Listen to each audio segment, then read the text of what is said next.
High friends, welcome to back my channel. तर मी स्वागत करते तुमचं माझ्या या नवीन यूट्यूब चॅनलवर, जे की रेसिपी शो मी दाखवत असते। रेसिपी वेगवेगळ्या घरगुती पद्धतीने आणि खूप कमी अशा साहित्यात होणाऱ्या।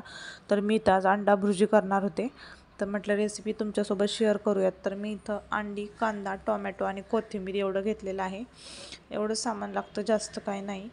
आणि टोमॅटो मी एक चिरून असा घेतलेला आहे, तो स्वच्छ असा धुतलेला आहे। आणि कांद्याचे देखील टरपाले काढून घेतलेले आहेत, जेणेकरून कांदा थोडासा तिखट हा कमी होतो। तर इथं माझा कांदा पण चिरून झालेला आहे, टोमॅटो स्वच्छ असा धुवून पण घेतलेला आहे। कोथिंबीर ती मी बारीक चिरून घेणार आहे। आणि आता कांदा पहिला भाजून घेणार आहे, जो की गोल्डन ब्राऊन कलर येईपर्यंत जर कांदा भाजला तर खूप छान असं लागतो। फास्ट गॅस न करता मीडियम गॅसवरच कांदा भाजून घ्यायचा। आणि कांदा पटकन भाजण्यासाठी एक सोपी अशी ट्रिक म्हणजे त्यात मीठ टाकायचं, कारण मिठाने पटकन असा ॲब्झॉर्ब होतं मीठ, आणि कांदा पटकन असा भाजला जातो, टाईम वाचतो। तर अंडा भुर्जीसाठी कांदा हा नेहमी जास्तच लागतो, म्हणजे कोणत्याही नॉनव्हेजमध्ये कांदा हा लागतो जास्त प्रमाणात।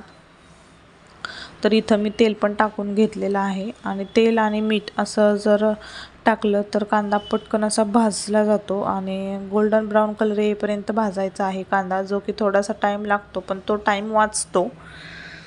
तर इथं मी कांदा थोडासा 2-3 मिनटं परतल्यानंतर मी बारीक जो चिरून घेतलेला, स्वच्छ असा धुवून घेतलेला टोमॅटो आहे, तो देखील टाकून घेतलेला आहे।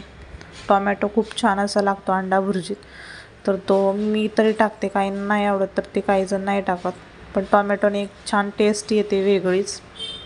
आणि टोमॅटो पण शिजून निघतो यात कांदा ब्राऊन कलरचा होईपर्यंत।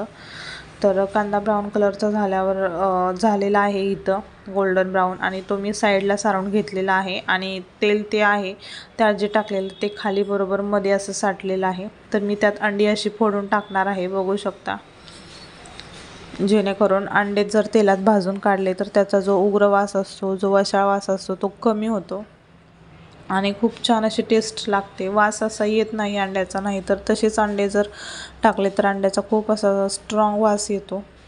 आता मी इथं 3 अंड्याची भुर्जी करणार आहे, तर 3 अंडे मी फोडून घेतलेले होते आणि पूर्ण ते एकत्र केलेले आहेत, बघू शकता अशा पद्धतीने। आणि चांगल्या प्रकारे तेलात भाजून घ्यायचे, जेणेकरून जे पातळ असतं त्याचं टाकल्यानंतर ते घट्ट होईपर्यंत, बघू शकता। तर आता इथं चांगल्या प्रमाणात, म्हणजे बऱ्यापैकी प्रमाणात ते घट्ट झालेलं आहे। आणि नंतर परत थोडा वेळ हे करून मी पूर्ण एकत्र केलेलं होतं, कांदा, टोमॅटो आणि जी फोडलेली अंडी होती ती पण।